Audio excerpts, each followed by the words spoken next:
Good evening to all of you. Myself A.K. Singh and you are watching YouTube channel of Future Zone Classes. चलिए इस YouTube channel के platform से आज हम लोग 11th physics में पोजीशन वेक्टर के बारे में जानेंगे। क्या है पोजीशन वेक्टर और इसके यूटिलिटी हम लोग क्या करते हैं। तो पहली बात कि ये पोजीशन वेक्टर आगे के क्लासेस में बहुत ही इम्पोर्टेंट रोल अदा करने वाला है। नाम से क्लियर है, पोजीशन वेक्टर मतलब किसी पर्टिकुलर पॉइंट के पोजीशन को वेक्टर के रूप में रिप्रेजेंट करना। तो चलिए समझते हैं क्या है पोजीशन वेक्टर। पहले इसको समझो। जैसे मान लो कि हम कोई एक एक्स वाई प्लेन बना दिए, एक्स वाई। अपने पास यहाँ पर कोई एक पॉइंट है जिसका हम कोऑर्डिनेट दिखा रहे हैं एक्स और वाई। इस पॉइंट का कोऑर्डिनेट एक्स और वाई है, मतलब ये सारा कोऑर्डिनेट इस ओरिजिन के रेस्पेक्ट में दिखाया गया है। इस पॉइंट का एक्स एक्सिस पर कितना डिस्टेंस है, एक्स यूनिट, और वाई एक्सिस पर कितना डिस्टेंस है, वाई यूनिट। मतलब इस पोजीशन को अगर किसी को रिप्रेजेंट करना है तो क्या बोलोगे, चलो भाई तुम एक्स डायरेक्शन में एक्स यूनिट चले जाओ, वाई डायरेक्शन में वाई यूनिट चले जाओ। तुम जिस पॉइंट पर पहुंचोगे वही पॉइंट तुम्हारा पी एक्स वाई पॉइंट होगा। क्लियरली। अब अपने इस पॉइंट को अगर रिप्रेजेंट करने हो एक ऐसा शॉर्टेस्ट लाइन जो कि ओरिजिन से उस पॉइंट को मिलाता हो, ओरिजिन से उस पॉइंट को मिलाता हो। अब कंप्लीट एक ये वेक्टर बन गया ना, एक कंप्लीट वेक्टर बन गया। इस वेक्टर को अगर रिप्रेजेंट करने हैं तो क्या इसको हम ऐसे कर सकते हैं, ये दो अलग अलग वेक्टर का समेशन है। देखो तो एक ये वाला वेक्टर और एक ये वाला vector, this vector plus this vector triangle law से जोड़ दो, ये मिल जाएगा दिस वेक्टर। और अब इस कंप्लीट वेक्टर को अगर अपने को वेक्टर फॉर्म में लिखना हो तो x इसका क्या है, लंबाई, और चूंकि x डायरेक्शन में है तो वेक्टर फॉर्म में क्या लिखोगे। मान लो कि ये ओपी वेक्टर है, ये पॉइंट ए है, ये पॉइंट ए है। तो अगर इस फिगर को देख करके अपने को ओ ए वेक्टर लिखना पड़े तो क्या वेक्टर लिखेंगे, एक्स आई। एक्स इसका मैग्नीट्यूड है और एक्स डायरेक्शन का वेक्टर है, इसी कारण कंपोनेंट क्या डालेंगे इसका, आई। एंड एपी भी एक वेक्टर है, इस एपी वेक्टर को हम क्या लिख सकते हैं, वाई जे। y इसका मैग्नीट्यूड है और क्योंकि y डायरेक्शन में है इसी कारण यूनिट वेक्टर क्या लगाएंगे, j लगाएंगे। नाउ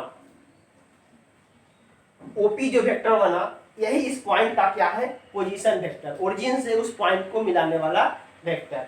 तो OP को अगर वेक्टर के फॉर्म में लिखना पड़े, OP एक्चुअली क्या है, OA plus AP, OA vector plus AP vector is equal to OP vector triangle law से। अब इस OP वेक्टर को क्या हम लिख सकते हैं, OA वेक्टर मतलब xi प्लस AP वेक्टर मतलब yj,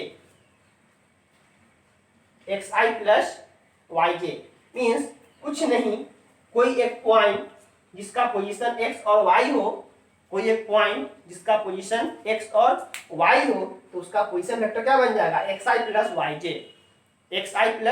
yj। x में i कंपोनेंट लगा दो, y में z कंपोनेंट लगा दो। सिमिलरली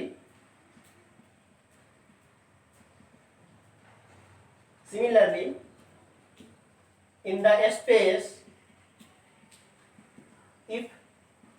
मतलब x y z तीनों कोऑर्डिनेट होंगे। अगर p का वैल्यू कुछ इस फॉर्म में हो x y z, then position vector हमेशा क्या बनेगा, OP, ओरिजिन से उस पॉइंट को मिलाने वाला वेक्टर। देन OP वेक्टर क्या बन जाएंगे, xi plus yj plus zk। तो सिंपल से वर्ड में आप समझ सकते हो कि किसी भी पॉइंट का पोजीशन वेक्टर कुछ नहीं है, एक वेक्टर है, शॉर्टेस्ट लाइन है जो कि ओरिजिन से उस पॉइंट को मिला रहा है। सही। तो अब आप पोजीशन वेक्टर को पहले डिफाइन करो। A vector formed by joining the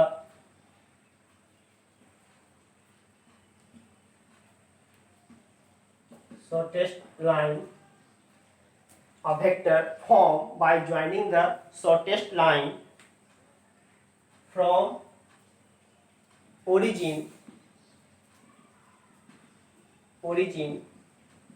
to a given point is called position vector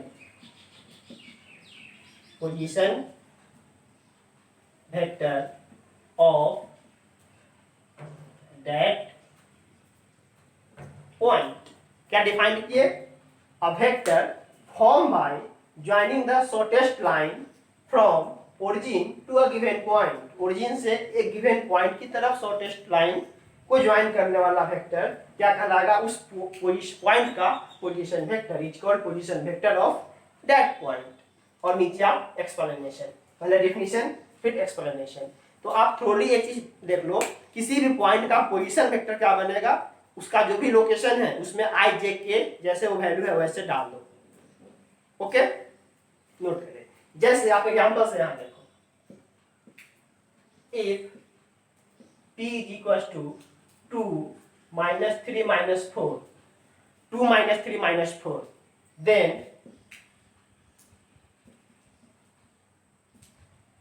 position vector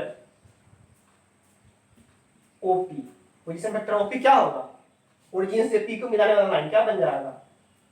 2i minus 3j minus 4k, 2i minus 3j minus 4k, जो उसके पोजीशन है उसमें i j k लगा दो, बन जाएंगे position vector.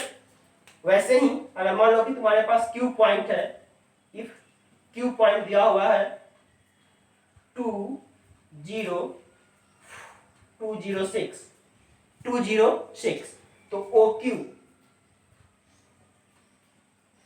OQ position vector क्या बन जाएगा? 2i प्लस y में तो कुछ है नहीं, y 0 है, तो 0j लिखे तब या ना लिखे तब कोई फर्क पड़ेगा नहीं। तो 2i और plus 6k, 2i plus 6k इस पोजीशन का क्या बन गया? Position vector. That's okay, clear? तो पोजीशन वेक्टर केवल जो पॉइंट दे रखा है उस पॉइंट का ओरिजिन से मिलाने वाला शॉर्टेस्ट जो एक डायरेक्शन बन गया, वह डायरेक्शन क्या बन जाएगा? उसका पोजीशन वेक्टर। और वेक्टर के फॉर्म में लिखने के लिए क्या करेंगे? x जो उसके वैल्यू होंगे, x वाले में i लगा दो, y वाले में j लगा दो, और अगर है तो z वाले में k लगा दो, बन गया वेक्टर फॉर्म में उस पॉइंट का पोजीशन वेक्टर। ओके, पहले इसको आप नोट करें इतना।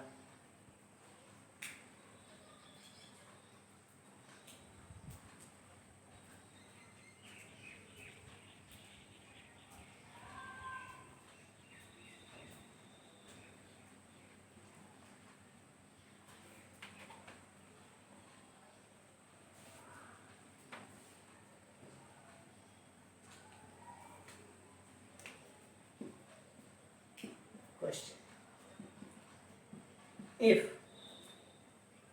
ए या फिर पी अपने पास कोई पॉइंट है 2, 3, 4, पी अपने पास पॉइंट है 2, 3, 4 एंड क्यू एक पॉइंट है 1, 4, 8। पी अपने पास पॉइंट है 2, 3, 4 और क्यू एक पॉइंट है 1, 4, 8। Then find OP. पहला क्वेश्चन ओपी, दूसरा क्वेश्चन ओक्यू और तीसरा क्वेश्चन पीक्यू। एक पॉइंट अपने को पता है पी, एक पॉइंट पता है क्यू और एक पॉइंट देन अपने को निकालना है ओपी वेक्टर, ओक्यू वेक्टर और एक पीक्यू वेक्टर। ओके, जरा इसको पहले डायग्राम से देखें। अपने पास मान लो यहाँ कोई पॉइंट है, एक पॉइंट कहीं पे मान लो यहाँ है, एक पॉइंट यहाँ है, दूसरा पॉइंट मान लो यहाँ है।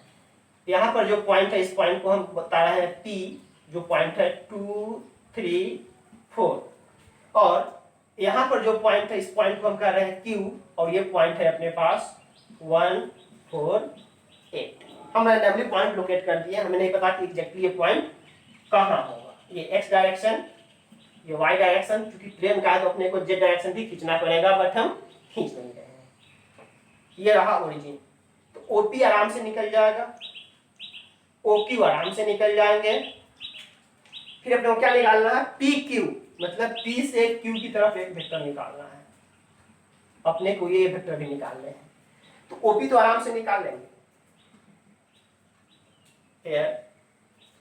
ओपी क्या लिख लेंगे, OP 2i plus 3j plus 4k। OQ, OQ भी आसानी से निकाल लेंगे, कितना 1i मतलब i plus 4j plus 8k। OQ भी निकल गया। बट अब पीक्यू निकालना है।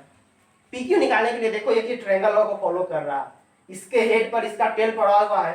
क्लियरली देखो, this vector plus this vector is equal to this vector दिखाई दे रहा है। फ्रॉम फिगर एक चीज दिख रहा है अपने को, OP vector plus PQ vector is equal to कौन सा वेक्टर, ओक्यू वेक्टर। देखो तो इसके हेड पर इसका टेल पड़ा हुआ है, तो दिस वेक्टर और plus this vector triangle law को फॉलो कर रहा है, इसके हेड पर इसका टेल पड़ा हुआ है, देन रिजल्ट कौन जा रहा है, ओक्यू। तो OP vector plus PQ vector is equal to OQ vector. कहां से, ट्रायंगल लॉ से। ये वैल्यू कहां से लिख दिए, फ्रॉम ट्रायंगल लॉ। अपने को निकालना कौन सा वेक्टर था, पीक्यू वेक्टर ना, निकाल दो। पीक्यू वेक्टर क्या हो जाएगा, OQ vector minus OP vector.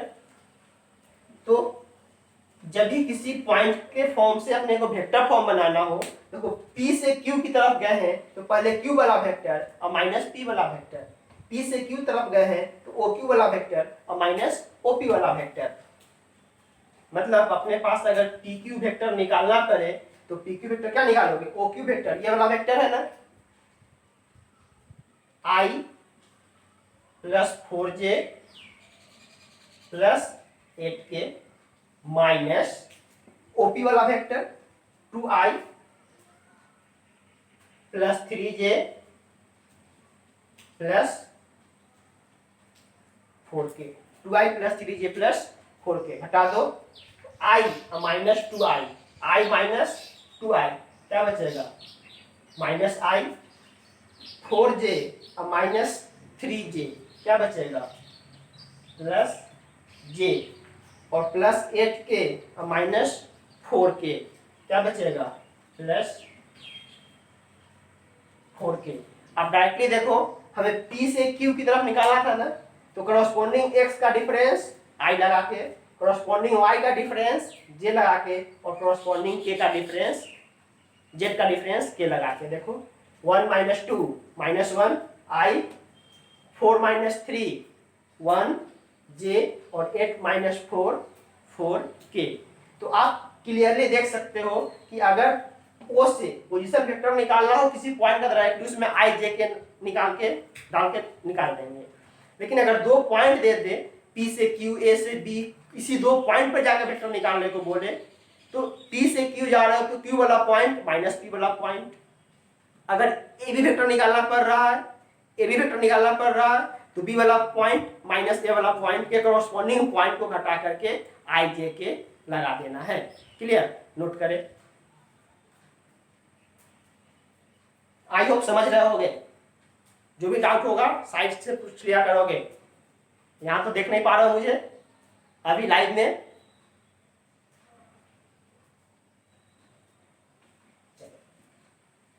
इसमें एक नोट कर लो, यही सब पोजीशन वेक्टर। अभी हम केवल वेक्टर में आगे बढ़ने के लिए भूमिका बांध रहे हैं, ताकि वेक्टर पढ़ने में अपने को दिक्कत ना हो। नोट करके एक चीज करें, if P is equal to x1, y1, z1, या P पर बार बार कौन करता है, A, B कोई पॉइंट है, B कोई पॉइंट है x2 y2 z2। ए पॉइंट है x1 y1 z1, B point है x2 y2 z2। मतलब मान लो ये पॉइंट है ए, ये पॉइंट है बी, ये क्या है x1 y1 z1 और ये है x2 y2 और z2। तो ओ ए ये वेक्टर बन जाएगा कौन सा, ओ ए वेक्टर। ये कौन सा वेक्टर बन जाएगा, ओ बी वेक्टर। अगर अपने को ए बी वेक्टर निकालना हो, ये कौन सा वेक्टर है, ए बी वेक्टर, क्योंकि हम ए से बी की तरफ जा रहे हैं, ए बी वेक्टर। तो देख लो फिगर से क्लियरली तुम्हें फिर से दिखाई दे रहा है, ये y एक्सिस, ये x एक्सिस और यहाँ पर origin. From figure O A plus A B, this vector plus this vector equals to this vector is equals to O B. तो अपने को अगर ए बी वेक्टर निकालने हो, क्या निकल जाएगा, O B vector minus O A vector, O B vector minus O A vector. O B मतलब x2 i y2 j z2 k, O B मतलब x2 i plus y2 j plus z2 k minus O A vector मतलब x1 i plus y1 j plus z1 k। घटाने को बोल रहा है, i से i घटा दो, फाइनली क्या बचेगा, x2 minus x1 i plus y2 minus y1 j plus z2 minus z1 k। आप क्लियरली देख पा रहे हो, ए से बी की तरफ वेक्टर निकाले हो, ए से बी की तरफ, तो बी वाला पॉइंट माइनस ए वाला पॉइंट आई के साथ, बी वाला पॉइंट माइनस ए वाला पॉइंट जे के साथ, बी वाला पॉइंट माइनस ए वाला पॉइंट के साथ। मतलब कॉरस्पॉन्डिंग एक्स का डिफरेंस आई, कॉरस्पॉन्डिंग वाई का डिफरेंस जे और कॉरस्पॉन्डिंग जेड का डिफरेंस के। तो इस पॉइंट से उस पॉइंट की तरफ जाने वाला वेक्टर निकलेगा। लेकिन अगर सिमिलरली यहां आ जाओ, सिमिलरली अगर अपने को बी ए वेक्टर निकालना पड़ता है, बी ए वेक्टर मतलब बी से ए की तरफ ये वाला वेक्टर, तो क्या हो जाते, O A vector minus O B vector, बाद वाला पॉइंट ए है माइनस पहले वाला पॉइंट बी है। तो ओ ए वेक्टर मतलब क्या हो जाता, x1 minus x2 i plus y1 minus y2 j plus z1 minus z2 के। तो एकदम सिंपल सा फंडा है कि जिस दो पॉइंट के बीच अपने को वेक्टर निकालना है, सिंगल पॉइंट से पोजीशन वेक्टर कुछ नहीं, उस पॉइंट पर i j के लगा दो वेक्टर बन गया। लेकिन इस पॉइंट से उस पॉइंट तक जाकर के अगर वेक्टर निकालना है, तो बाद वाला पॉइंट माइनस पहले वाला पॉइंट कॉरस्पॉन्डिंग i j के। ओके, तो आज के लिए पोजीशन वेक्टर में इतना ही। आई होप पोजीशन वेक्टर का पूरा फंडामेंटल कंसेप्ट क्या है समझ रखे होंगे। जो भी डाउट हो रहा है साइड से पूछोगे, और नोट्स वीडियोज बाय वीडियोज बनाते चलोगे, नोट्स बनाते चलोगे ताकि परेशानी ना हो। ठीक है, आज के लिए बस इतना ही, फिर मिलते हैं अगले क्लास में, तब तक के लिए बाय।